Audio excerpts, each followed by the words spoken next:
right, buckle up. This car has a spoiler. I just got out of It, Chapter 2, and gosh, what do I have to say that's spoilery? Well, the reveal of the monster was, it wasn't even a reveal. I mean, I haven't read the book, so maybe it's better explained in the book, but is it an alien? I think it's an alien, but then it also totally seems supernatural in the way it kind of responds to, you know, we don't believe in you, you know, that kind of thing at the end, which I really don't, in terms of the story and the, you know, the actual story and taking the story seriously, I hate that kind of ending. Not only because I think it feels too much like the self-empowerment type of thing, which I'm not really into. But it just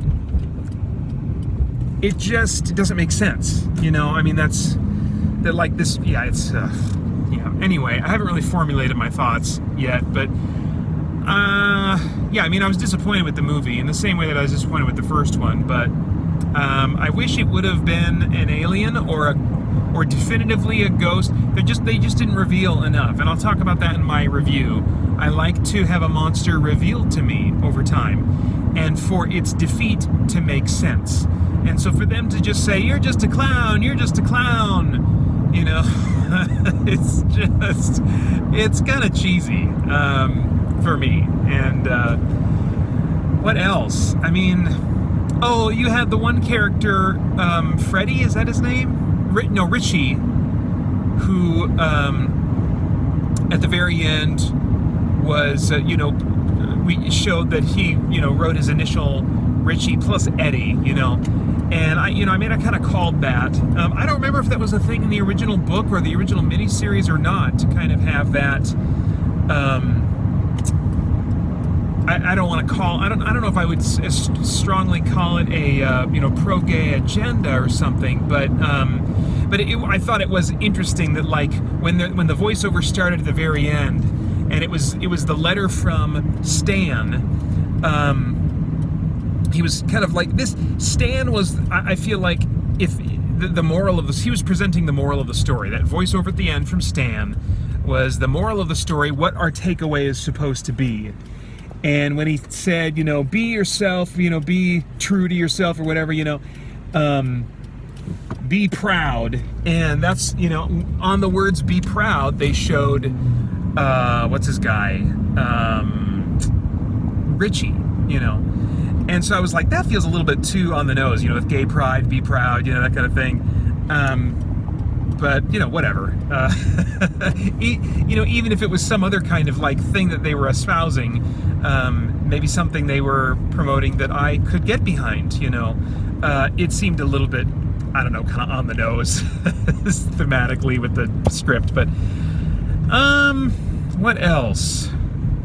Oh, I liked that that what's her girl, well, I guess she's the only girl in the group of the losers, and then the kid that used to be overweight, they got together in the end, and that was really sweet. I liked that, you know, that served the misunderstood geek heart in me, you know, when you're younger and you feel misunderstood and unloved and unattractive, to see that person finally get the girl, you know, was satisfying to me. I would have preferred, in a better world, I would have preferred that he get the girl, but not have, you know, turned into a physical specimen as an adult.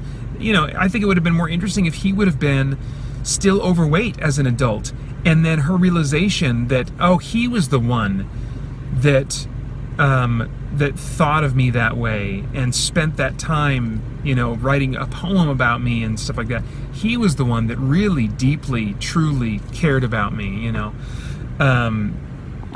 And to then, you know, return his love, you know, and kind of in response to that. I think that would have been so much more cool. But I think Hollywood maybe just doesn't quite know how to have love apart from six-packs. Or if they do, it's very rare. So Yeah, I don't feel like I have a whole lot to say, even though there were certainly reveals. I mean, what could I talk about? I mean, I could say, oh yeah, Eddie died, okay, but I don't know that that's all that really interesting or whatever, a spoiler to blab about. So I guess rather than just kind of fill this up with things to say, I'll just end it there. Yeah, I wish it would have ended differently. How would I want it to end?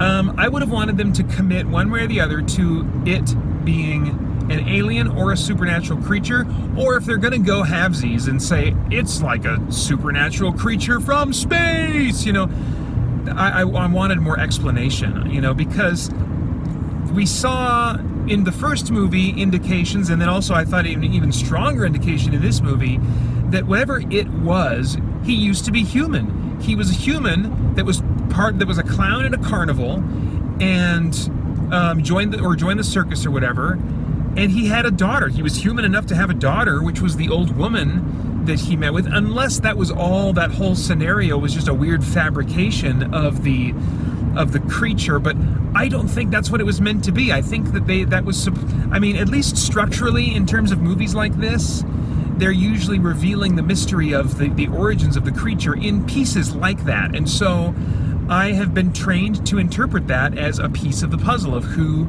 the creature is, you know. So really mixed signals. Do I have a preference as to whether it would have been an alien or a supernatural thing?